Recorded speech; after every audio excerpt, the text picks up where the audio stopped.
Ancient walls and towers, for this is one of the world's most ancient cities, which now has motorways in its midst. Pathé Pictorial's magic carpet has never taken you to a place where a magic carpet was more appropriate. And whether it's a jet aircraft flying high over Istanbul, giving you a cloudy, lofty view of the mystery city of mosques, or a helicopter carpet at minaret height, you drink the magic in. The Santa Sofia Mosque, once a Christian church and now a museum, always makes you feel, even when your feet are on the ground, that you yourself are up in the air.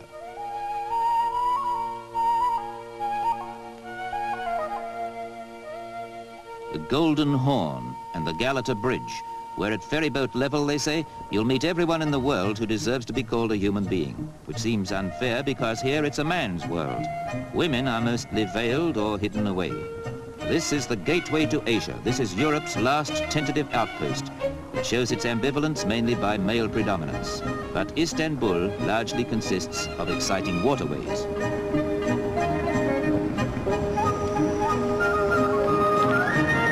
This Galata Bridge is Istanbul. People and mystery and manual labor. Here on the porters' backs, you can analyze life halfway between east and west.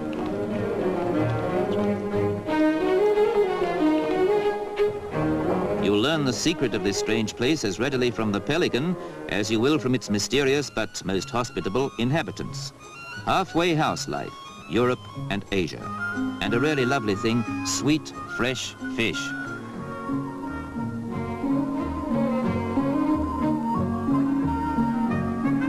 Fish from the Bosphorus, and the custom here is to grill it on charcoal.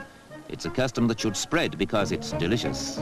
A curbside barbecue, conceived in the east and happily moving west. Go on, just dig your teeth into that bit of succulence. Or to savor the subtle flavors of the Orient, buy a bread ring and see how different and delightful it tastes. If you're anybody here, you have your shoes shined. They're dusty in 10 minutes' time, but you do it because you're floating on air most of the time in a city that's a million different places, itself split between two continents with only ferry boats threading it across that narrow, exciting waterway that divides us from Asia and dramatically links Russia and the Black Sea with the Mediterranean and the world at large.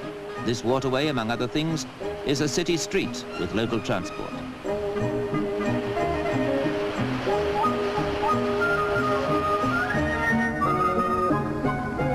What a mix-up of an ancient and a modern city it is. What a smoky beacon at the crossroads of east and west and north and south. What a fascinating series of contradictions and enigmas. Mosques like this crumbled here in earthquakes, and wooden houses were built by Sultan's command to resist such destruction. From on high you can see the hybrid results because some huddled streets survived, while fire in turn cleared acres of wooden buildings for these bold new concepts. Istanbul is a patchwork quilt on the shores of a waterway even more fascinating than it is itself.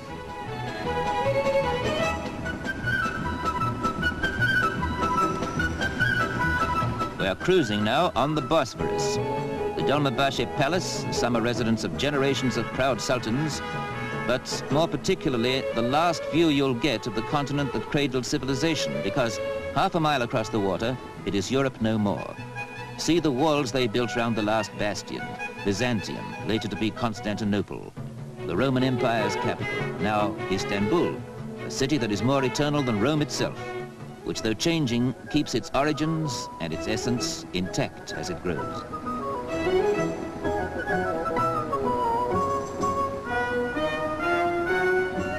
This is all part and parcel of Istanbul, perhaps the loveliest and certainly the laziest part.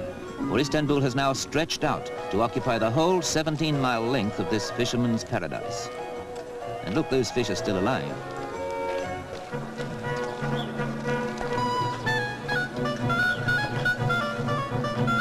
Here you buy blue fish or the famous Bosphorus swordfish slices, and a boy brings round coffee for you as you talk with a stallholder or haggle over the price, the same as in the bazaars.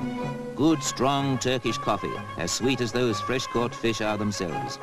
You'll also find round here that any old tin will serve as a barbecue. This scene could be on the Cornish coast or somewhere remote, and it's hard to believe it's part of a sprawling city that the Crusaders knew, a strategic point on the map of the world, besieged in turn by Goths and Huns, Slavs and Arabs, and finally captured 500 years ago when this castle was built by the Turkish Sultan Mohammed the Conqueror. This was the stronghold from which he first attacked and then defended the city that he made the capital of the Ottoman Empire.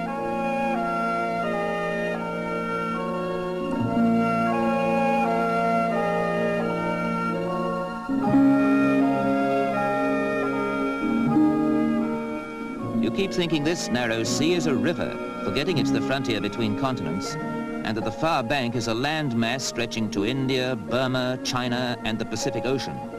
There's another castle on the Asiatic side, more elegant houses and the sleepy feeling you still get in the south of France. Glide into this haven of peace in the very outskirts of a crowded city.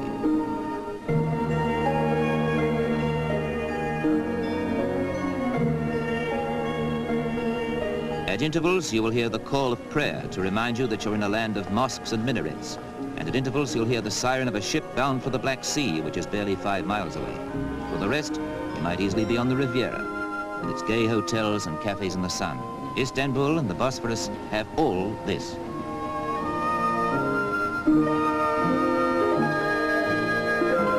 Istanbul and the Bosphorus have mystery too, inscrutable, age-old mystery, somehow symbolized by the Hubble bubble pipe.